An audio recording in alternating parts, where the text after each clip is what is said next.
எபிசோட்ல கோபி ராதிகா கிட்ட நம்ம 2 பேருக்கும் பிரச்சனை இருக்குதான், ஆனா மயுவை ஏன் என் கூட பேச விட மாட்டேங்கிற, ஏன் அவளை என்கிட்ட இருந்து பிரிக்கிறேன்னு கேக்குறாரு. ராதிகா நடந்த விஷயங்கள் எல்லாம் வச்சு அவரோட சண்டை போட ஸ்டார்ட் பண்றாங்க. நான் உங்களை பார்த்திருக்கவே கூடாது, கல்யாணமும் பண்ணிருக்க கூடாதுன்னு சொல்றாங்க. உன்னையும் மயுவையும் நான் நல்லா தானே பாத்துக்கிறேன், ஏதாவது குறை வச்சிருக்கேனான்னு கோபி கேக்குறாரு. என்ன கல்யாணம் பண்ணதுக்கு அப்புறம் என் ஃபேமிலியால உன் ஃபேமிலிக்கு ஏதாவது பிரச்சனை வந்துச்சா?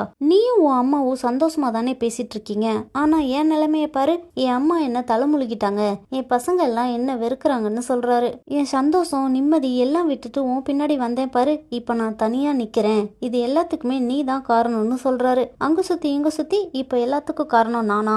அப்போ ஏன் இங்க இருக்கீங்க? டிவோர்ஸ் பண்ணிட்டு போய் உங்க குடும்பத்தோட இருக்க வேண்டியது தானேன்னு ராதிகா சொல்றாங்க.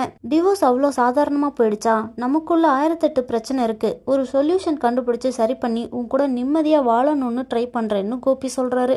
வெளியே வந்து காரை தொடச்சிட்டே புலம்பிட்டு இருக்காரு. பாக்யா வீட்டுல எல்லாரும் சந்தோஷமா இருக்கிறத பாக்குறாரு. என்ன தனியாக்கிட்டு நீ நல்லா சிரிக்கிறியா? இந்த சிரிப்பெல்லாம் எத்தனை நாளைக்குன்னு நானும் பாக்குறேன்னு கருகிட்டு இருக்காரு. கிச்சனுக்கு வந்து அவரோட கோவத்தை எல்லாம் ஸ்டாஃப்ஸ் மேல காமிக்கிறாரு. அக்கௌண்ட்ஸ் தான் பாத்துட்டு இருக்கேன், ஒரு லாபமும் இல்ல, வந்தா ஒழுங்கா வேலையை பார்க்கணும், பண்ணலன்னா எதுக்கு வரீங்க, சீட்டை கிழிச்சு அனுப்பிடுவேன்னு சொல்றாரு. கோபி பேசினதெல்லாம் பார்த்துட்டு செந்தில் கொஞ்சம் பொறுமையா பேசிருக்கலாம்ல, நீ இவ்வளவு ஸ்ட்ரிக்டா இருந்தா எல்லாரும் வேலையை விட்டு போயிருவாங்கன்னு சொல்றாரு. என் குடும்பமே என்னை விட்டு போயிடுச்சு, இவங்க எல்லாம் ஏமாத்திரம் போனா போகட்டும்னு கோபி சொல்றாரு. இது எல்லாத்துக்குமே அவ ஒருத்தி தான் காரணம், எங்க இருந்தாலும் என்ன நிம்மதியாவே வாழ விட மாட்டேங்கிறான்னு பாக்யாவை திட்டுறாரு. என் அம்மா என்ன தலைமுழுகிட்டாங்க, பாக்யா தான் என் பொண்ணுன்னு வேற சொல்றாங்க, பாக்யாவை நான் சும்மா விட மாட்டேன்னு சொல்றாரு. பழனிசாமி பாக்யாவை பார்க்க வந்துட்டு அவங்களோட பேசிட்டு இருக்காரு. இனியா லெட்டர் எழுதி வச்சுட்டு தப்பான முடிவெடுக்க போயிட்டான்னு சொல்லி பாக்யா ஃபீல் பண்ணிட்டு இருக்காங்க. என்ன நடக்க போகுதுன்னு நாளைக்கு எபிசோட்ல பார்க்கலாம்.